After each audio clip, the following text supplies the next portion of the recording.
इतिहास के पन्नों में सुनहरे अक्षरों से लिखी जाएगी तेरी कहानी। कैसे प्रभु को सौंप दी तूने पूरी अपनी जिंदगानी। सच्चाई, सफाई, सादगी का नारा लगाकर भारत की बढ़ाई तूने शान। इस धरती को गुलिस्तां बनाया तू है शान-ए हिंदुस्तान। कभी दुर्गा, कभी शीतला बन वरदानों की वर्षा की। मातृ प्रेम लुटाया सब पर है रूहानी पालना की। तेरी शिक्षाओं की कुंजी ब्रह्मा वत्सों द्वारा पाई है। तेरी यादों को संजोकर एक नई माला बनाई है, एक नई माला बनाई है, एक नई माला बनाई है। कंपेनियन ऑफ गॉड, दादी जानकी।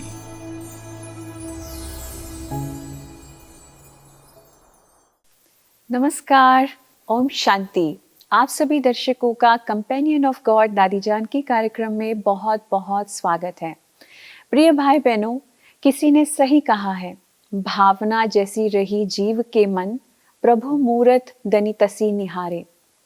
अर्थात ईश्वर हर मानव को उसकी भावना अनुसार अपना साक्षात्कार कराते हैं।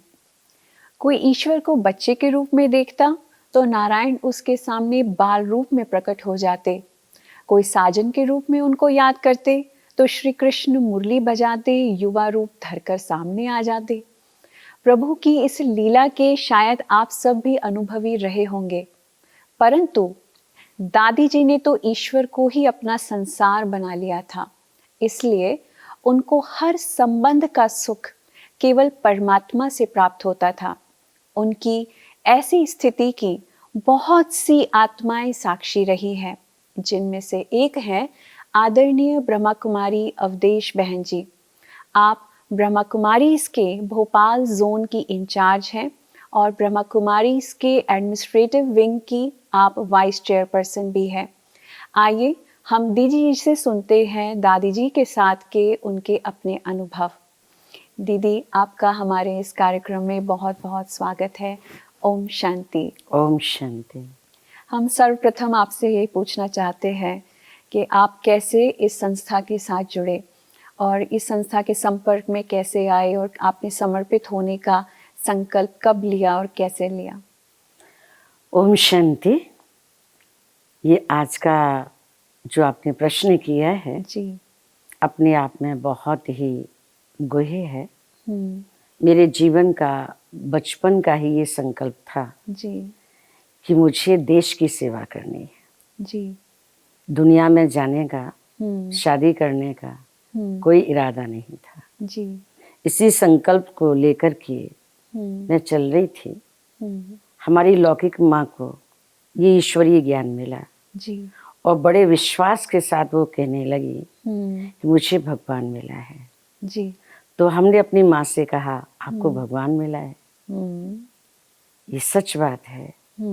अगर ऐसा मुझे अनुभव हुआ तो मैं अपने जीवन को समर्पित कर दूंगी। अच्छा। तो मैं उसी समय 10th का एग्जाम दे करके जी, साकार पिता श्री ब्रह्मा बाबा से मुलाकात करने के लिए आई। और मैंने अपने मन के अंदर ऐसे तो हजारों प्रश्न संजोए हुए थे। हाँ जी, लेकिन एक ही प्रश्न का उत्तर मिलने से मुझे पूर्ण विश्वास हो गया। तो पहला प्रश्न मेरे मन में ही था। मैंने कहा, सच में भगवान कैसे आते हैं? अगर मुझे ये विश्वास हो गया तो अपने जीवन को ईश्वरीय सेवा में समर्पित करूंगी। जी, तो आपको बताएं कि जैसे ही ब्रह्मा बाबा हाँ, स्टेज पर आए और मैंने ये संकल्प किया जी, कि एक मानव को भगवान तो नहीं कहा जा सकता।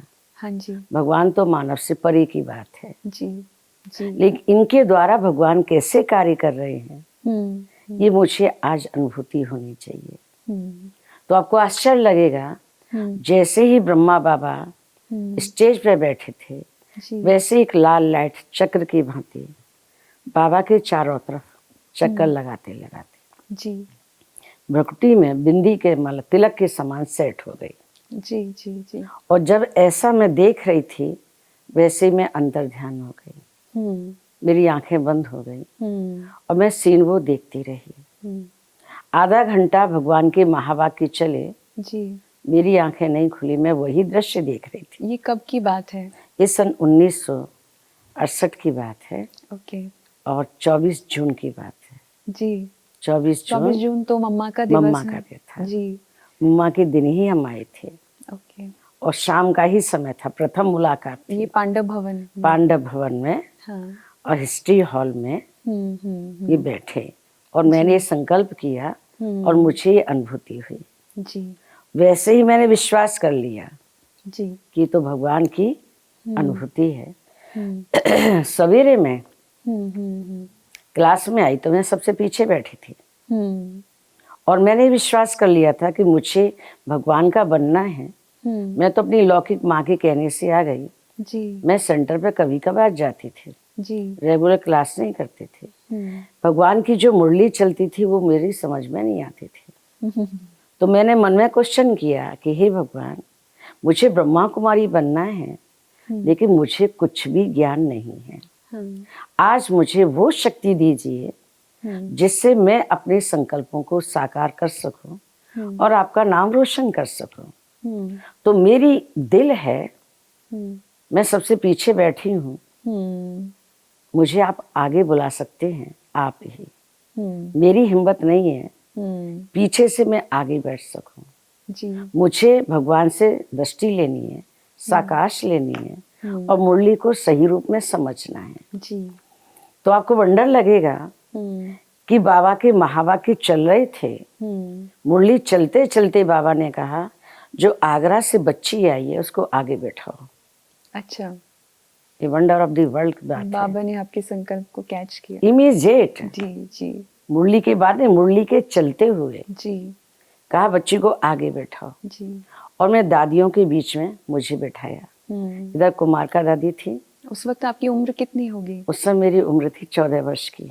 अच्छा 14 वर्ष की उम्र थी। जी तो बाबा ने मुझे आगे बैठाया। इधर गुलजार दादी थी। जी। तो उस समय प्रकाशमणि दादी जी, उनको कुमार का दादी जी कहते थे। हाँ हाँ दोनों के बीच में बैठाया और बाबा ने महावाक्य उच्चारण किए। और उच्चारण करते करते बाबा ने कहा, बच्ची आज जो बाबा महावाक्य उच्चारण करेंगे उसको ध्यान से सुनना और बाद में स्टेज पे बैठ के रिपीट करना। जी। तो मेरा टेंशन गया। मैं मुरली नोट भी कर रही थी, याद भी कर रही थी और दृष्टि भी ले रही थी। जैसे बाबा के महावाक्य पूरे हुए तो बाबा ने कहा, बच्ची स्टेज पर बैठो, बाबा ने क्या सुनाया मुरली रिपीट करो।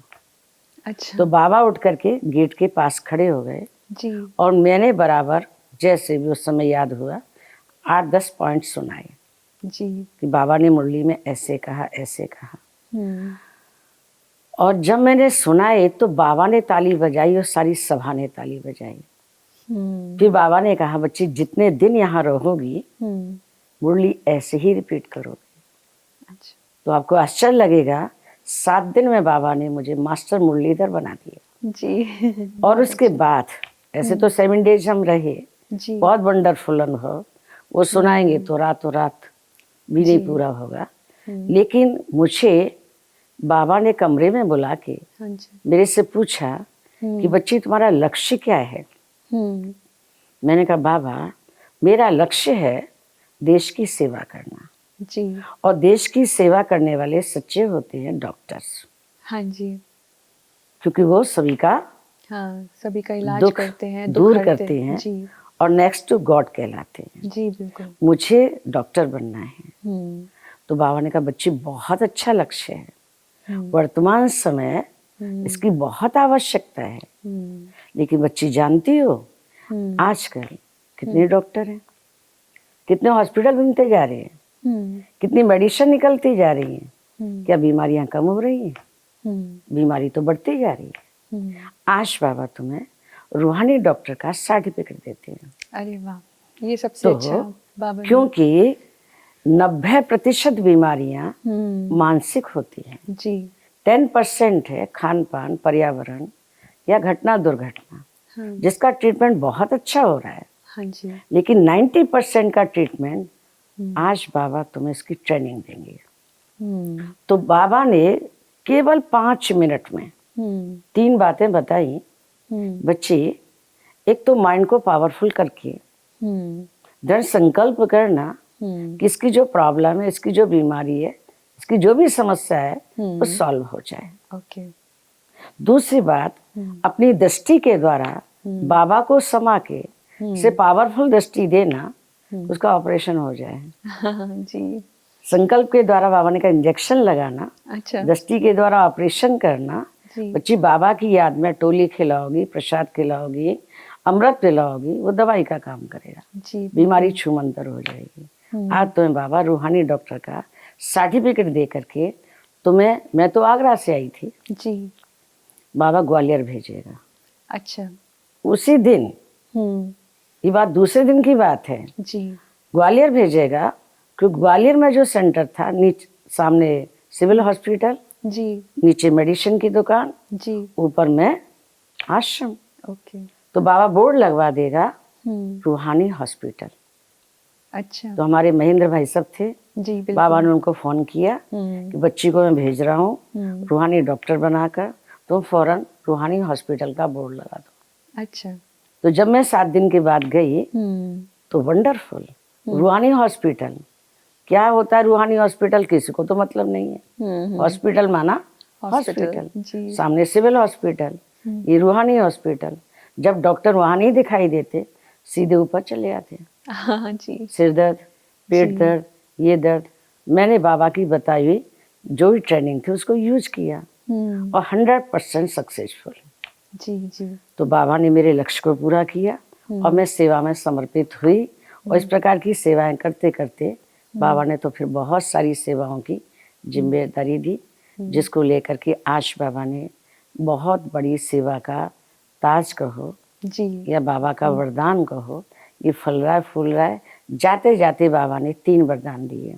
पहला वरदान, बच्ची जब तुम बाबा बाबा शब्द मुख से निकालोगी तुम्हारे सामने बाबा हाजिर हो जाएगा, जी और जो तुम कहोगी सो बाबा तुम्हारी मनोकामनाएं पूरी करेगा। तीसरा वरदान दिया कि जब तुम बोलोगी तो शक्ति बने की ललकार होगी।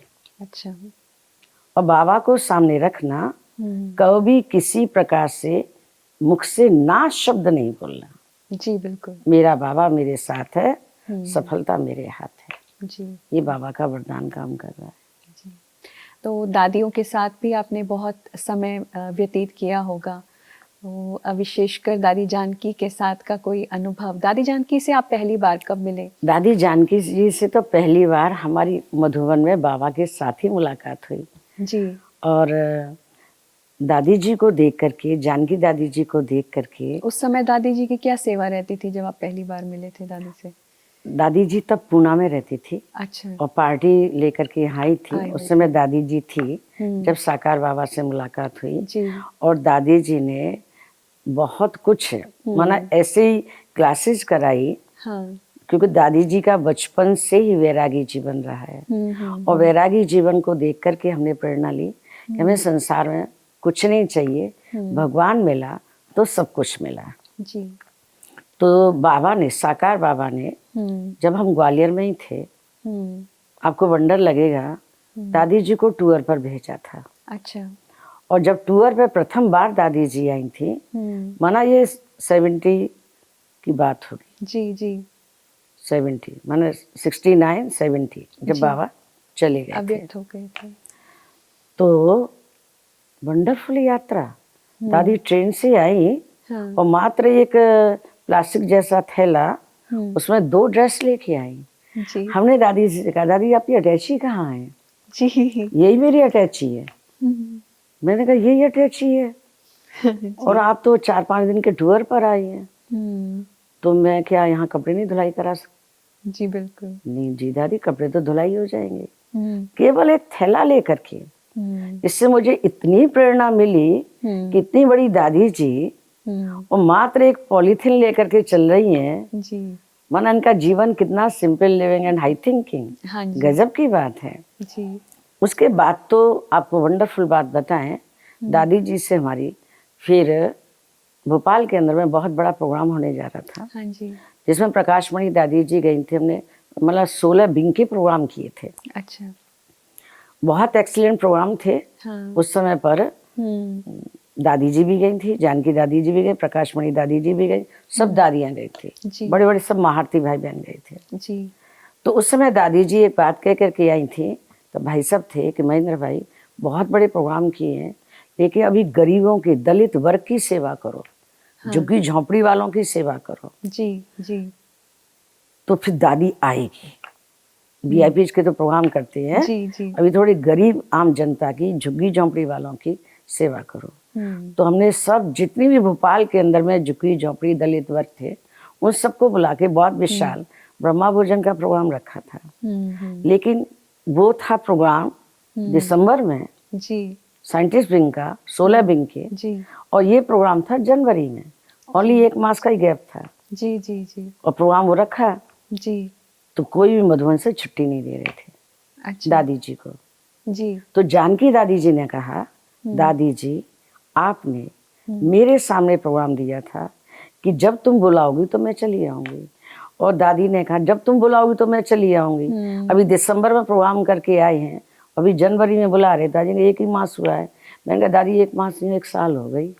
जी बिल्कुल। तो पुरानी साल थी, बीत गई, अभी नई साल है तो आपको जाना जरूरी है। तो जानकी दादी जी ने इतना दृढ़ संकल्प दिया कि दादी जी आप जाइए, और ये 18 जनवरी का प्रोग्राम है। तो उस कारण से दादी नहीं जा रही थी। और वो 12 जनवरी का प्रोग्राम था। जी। दादी का मैं यहाँ रहूंगी और आप भोपाल जाएंगी। अच्छा। तो दादी जी भोपाल आई और जानकी दादी ने पूरी जिम्मेवारी निभाई। हाँ। दादी जी यहाँ पर 15 तारीख को आ गई थी। अच्छा। तो दादी की दृढ़ता, हाँ जी, दादी जी की संकल्प शक्ति, दादी जी की जिम्मेवारी, जी, ये हमने पहली बार अनुभव की।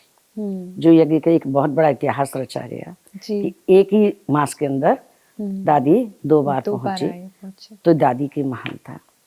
उसके साथ साथ मैं आपको वंडरफुल बात बताऊं, जब भी कोई हमारे सामने समस्या आती थी, हाँ जी, तो हम दादी जी को बताते थे ये समस्या है, और दादी जी उसका हल इतना छोड़ो हो जाएगा, गांव पर निश्चय रखो, बाबा हमारे साथ है, 100% सफलता मिलेगी। तो आपको मतलब जैसे पहले तो दादी प्रकाशमणि थे, सारे इंस्टीट्यूशन के हेड, उसके बाद दादी जानकी हेड बने, तो कुछ अंतर दिखाई दिया पहले में और बाद में जब दादी हेड बने? क्योंकि दादी तो विदेश में सेवा करके फिर इंडिया आए थे, तो आपने क्या फ़र्क महसूस किया या सेवाओं में क्या परिवर्तन देखा?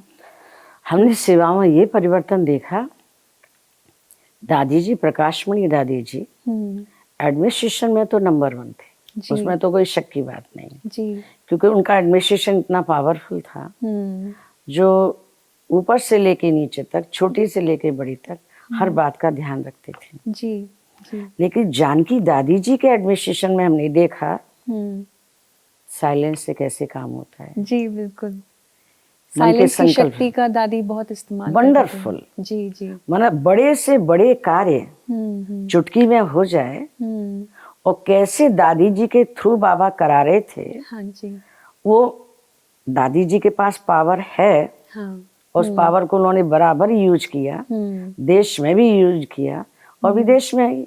अब आप देख रहे हैं कि दादी जी के जाने के बाद विदेश की सेवा में कितनी तेजी से लहर दौड़ी है। हाँ जी। तो जानकी दादी जी से हमने ये सीखा कि संकल्प शक्ति कितनी पावरफुल होती है। हाँ जी। और उस पावर का यूज आप कहाँ कर सकते हैं, जहाँ वाणी भी काम नहीं कर सकती। जी बिल्कुल बिल्कुल, वहाँ संकल्प की शक्ति काम करती है। और आपको वंडर लगेगा, दादी जी ने मुझे ये वरदान दिया, आदरणीय जानकी दादी जी ने मुझे ये वरदान दिया कि अवधेश, जब तुम्हारी कोई बात न सुने तो कन्विंस करने की जरूरत नहीं है। जी। बाबा पर छोड़ दो और अपने संकल्प को बराबर बरकरार रखो। जी। ऐसा होना चाहिए। संकल्प को डाउन नहीं करना है। जी। जी। किसी भी कीमत में मनोबल डाउन नहीं होना चाहिए। अपने संकल्प को नेचर बनाओ और नेचुरल बनेगा वो। और वो मैं अनुभव कर रही हूँ। ये मुझे जानकी दादी जी का वरदान प्राप्त है। आपको वंडर लगेगा अगर मैं ऐसे अनुभव सुनाऊंगी तो बहुत अनुभव हैं। अब जो कुछ भी कारोबार हो रहा है मैं बोलना बहुत कम चाहती हूँ, कम बोलती हूँ। डायरेक्शन देना, मीटिंग करना, समझाना अलग बात है, लेकिन केवल संकल्प शक्ति से कारोबार चल रहा है और जानकी दादी जी का वरदान है। दादी जी भी कभी अभियान में गए हैं इस तरीके से, जैसे आप, क्योंकि आपके जोन से हमने सबसे ज्यादा अभियान होते हुए देखे हैं, बहुत सारे कैंपेन्स आप करते हैं, तो दादी जी भी कभी कोई कैंपेन में साथ साथ गए हों? गए हैं, लेकिन तब उस समय छोटे छोटे थे। जी, बिल्कुल। ये हमने पूरे 12 दिन का अभियान रखा था। जी। जी। और दादी जी ने उसको स्वीकार किया था। जी। और सब पूरे जॉन के अंदर में। लेकिन दादी जी की उन दिनों तबीयत ठीक नहीं थी और डॉक्टर ने मना कर दिया था। लेकिन दादी की दृढ़ता, भोपाल जॉन से प्यार, अपने संकल्प की सिद्धि। तो आपको वंडरफुल बात बताएं कि उस समय दादी जी को नहीं भेजा हमारी प्रवीणा बहन ने कि हम नहीं भेजेंगे, इतना बड़ा टाइट प्रोग्राम है, शेड्यूल है, हम नहीं भेजेंगे। तो नहीं गई। उनकी जगह पर आदरणीय रतनमणि दादी जी गई। जी। हर जगह जानकी दादी के बोर्ड और पर्चे सब कार्ड वही थे। पर पहुंची रतनमणि दादी। ये वंडरफुल दादी की मतलब दृढ़ता और संकल्प की सफलता की बात। अचानक माने ये प्रोग्राम था हमारा दिसंबर में और मार्च में दादी जी को संकल्प आया कि मैं भोपाल जॉन में गई नहीं हूँ और मेरी तबीयत इसके कारण से मुझे डॉक्टर ने मना कर दिया। ये डॉक्टर कौन होता है, मैं तो जाऊंगी। जी। जी। और फोन आता है कि अवधेश तुम कहाँ हो? मैंने कहा मैं ग्वालियर में हूँ। ग्वालियर में क्या हो रहा है? मैंने कहा प्रशासन इनके प्रोग्राम हो रहे हैं दादी जी, कि मैं आ रही हूँ। मैं आ रही हूँ। कब आ रहे हो? कि तुम्हारे प्रोग्राम के टाइम पर आ रही हूँ, मेरे पास कार्ड पहुंच गया है, मैं आ रही हूँ। और दादी जी आ गए। जी। दादी जी आ गई और इतना एक्सीलेंट प्रोग्राम और इतनी अलर्ट, इतनी एक्टिव कि सब जगह दादी जी गई। वहाँ बहुत अच्छा ग्वालियर के महाराजा का पैलेस है, जो बाबा हमेशा कहते कि सतयुगी राजा महाराजा कैसे होंगे, कितना बड़ा विशाल महल होगा। तो वो महल देखने गई। जी। म्यूजियम हमारा बहुत ऊंचा है, सीढ़ी चढ़ करके गई। दादी अलर्ट, एक्टिव, एकदम टाइम पर। हम लेट हो रहे थे, दादी हमसे आगे निकल रही थी। जी। ये दादी की दृढ़ता, ये दादी की संकल्प शक्ति, ये दादी का डिसीजन पावर और इतना आत्मविश्वास, ये गजब का था। जो दादी ने एकदम अचानक कहा कोई डॉक्टर नहीं, मेरा बाबा डॉक्टर है, मैं बाबा के साथ जा रही हूँ, मैं भोपाल में जरूर जाऊंगी और ग्वालियर का प्रोग्राम में अटेंड करूंगी। जी। तो दादी ग्वालियर में गई और प्रोग्राम की सफलता बहुत अच्छी रही। जी। जैसे कि अभी अंतिम स्थिति जब दादी की थी 27 मार्च, आपने सुना कि दादी जी ने शरीर छोड़ दिया है, तो उस समय आपकी क्या? तब तो हमारी आत्मा बहुत दुखी हो गई थी। जी। बहुत दुखी हो गई थी। अनएक्सपेक्टेड एकदम से हाँ, हुआ। अचानक ऐसा कुछ भी नहीं सोचा था। जी। लेकिन मतलब सोचा कैसे जाएं दादी जी के पास, कैसे जाएं। लेकिन उस समय कोरोना के टाइम पर गवर्नमेंट भी नहीं स्वीकार कर रही थी। तो उस समय हमें बाबा ने जो प्रेरणा दी, ये दादी की अंतिम इच्छा थी कि मेरे ऊपर ज्यादा खर्च ना हो, कोई मैं ज्यादा किसी का खर्च न लूं और ज्यादा मतलब उसमें टाइम मेरा ना जाए। दादी तो बनी बनाई एवर रेडी आत्मा थी। अचानक में उन्होंने ज्यादा सेवा नहीं ली, ज्यादा किसी प्रकार से वो भावना भी उनकी इस प्रकार की नहीं थी मेरे ऊपर इतना खर्च किया जाए। हाँ जी। वो तो सदा ही कम खर्चा वाला नर्सिंग की बात करती थी। मैंने कहा देखो बाबा ने कहा इनकी भावना क्या, मेरे ऊपर कोई लोड ना हो, कोई किसी प्रकार का मेरे लिए भाग दौड़ ना करे, कहीं किसी प्रकार का मेरे ऊपर खर्चा ना करे। सो बाबा ने ये टाइम चुना। उसको लेकर के हम थोड़ा शांति का अनुभव किया। बाकी फील तो बहुत किया कि इतनी बड़ी दादी जी गई और हम लोग नहीं पहुंच पाए, तो मन को थोड़ा सा मलाल हुआ। पर दादी की मनोकामना पूरी हुई। हाँ जी। ये हमें विश्वास बढ़ा। दादी जी के जीवन से आपको अपने पर्सनल लाइफ में क्या प्रेरणाएं मिलती हैं? पर्सनल लाइफ में हमने बहुत अनुभव किए हैं दादी जी से। पहली तो ये कि कहीं पर भी ज़्यादा साधन नहीं होने चाहिए जी। साधनों में लगाव नहीं होना चाहिए, साध में बुद्धि नहीं अटकानी, बुद्धि नहीं अटकानी जी, चाहिए। बिल्कुल। वैरागी जीवन, जैसे दादी विदेही जीवन, वैरागी जीवन। तो वैरागी में ज़्यादा अटैचमेंट नहीं, बहुत कुछ सजाने का, बहुत कुछ हाँ जी। रखने का जो शौक होता है ना, वो नहीं होनी चाहिए। जी। दूसरी, हमने देखा दादी किसी भी प्रकार की मेरी तेरी कोई, मतलब हम दादी से कोई बात करते थे ना, हाँ जी। दादी उसका स्वभाव ऐसा, छोड़ो, जाने दो, जी जी ड्रामा, अपने आप को देखो। जी। तो वो हमने सीखा, हम्म टाइम वेस्ट नहीं करना है, व्यर्थ चिंतन नहीं करना है, हम्म किसी प्रकार से कोई में भी किसी प्रकार का लगाव अटकाव भटकाव नहीं होना चाहिए। जी। और सबसे बड़ी विशेषता हमने ये देखी दादी के अंदर में, जो हमारा प्रैक्टिकल का अनुभव है कि दादी से ऐसे तो मधुबन में कई बार मुलाकात होती हाँ जी। और जौन में भी चक्कर लगता, हम्म बहुत लाइट, एकदम लाइट। हम तो दादी को अपने मन में और दूसरों को भी समझाते हैं, अगर फकीरी बादशाह देखना हो तो जानकी दादी जी को देखो। जी जी बादशाह में मतलब बादशाह, जी। रियली बादशाह। हम्म और एक और विशेष बात बताएं आपको हम्म कि जब जानकी दादी जी से एक बार किसी कारण से मेरा मन थोड़ा छोटा हो गया था हम्म और मैं थोड़ी सी अंदर से टेंशन नहीं कहेंगे लेकिन दुख का एहसास मैंने किया, तो दादी जी ने उसी क्षण कहा, अवधेश कभी आंखों से आंसू नहीं बहाना, आज प्रतिज्ञा कर लो, कभी आंखों से आंसू नहीं बहाना। आंसू वो बहाता है जो विधवा होता है, जी। जिसका कोई नहीं होता, अनाथ होता है। हम क्या अनाथ हैं क्या? क्यों आंसू बहाए? आज प्रतिज्ञा करो। जी। थोड़ा मेरा मन कमजोर रहता है तो कोई ऐसी वैसी बात कर दे, कोई इंसल्ट कर दे, कोई झूठी बात करे तो फील होता है ना, ऐसी स्थिति थी। जी। लेकिन दादी ने ऐसा तीर मारा, ऐसा तीर मारा, अभी 1000 कोई गाली देना, no effect, I am perfect. जी जी ये दादी से सीखा। जी मैं जो हूँ जी। वो तो मैं जानती हूँ ना, हाँ जी। और मेरा बाबा जानता है, इन विचारों का दोष नहीं है। ये तो जो सुनेंगे वही ना बोलेंगे, हाँ जी। इनकी बातों पर क्यों विश्वास करना।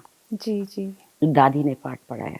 जी। तो मैं तो अपनी आदरणीय प्रकाशमणि दादी जी, आदरणीय जानकी दादी जी को अपने जीवन का आधार स्तंभ मान के चलती हूँ। हाँ जी। बाबा तो सर्वे सर्वा है, हाँ। लेकिन साकार बाबा से पालना हमने थोड़े समय ली, जी और जी। दादियों की जो पालना में हम पले हैं, हाँ जी।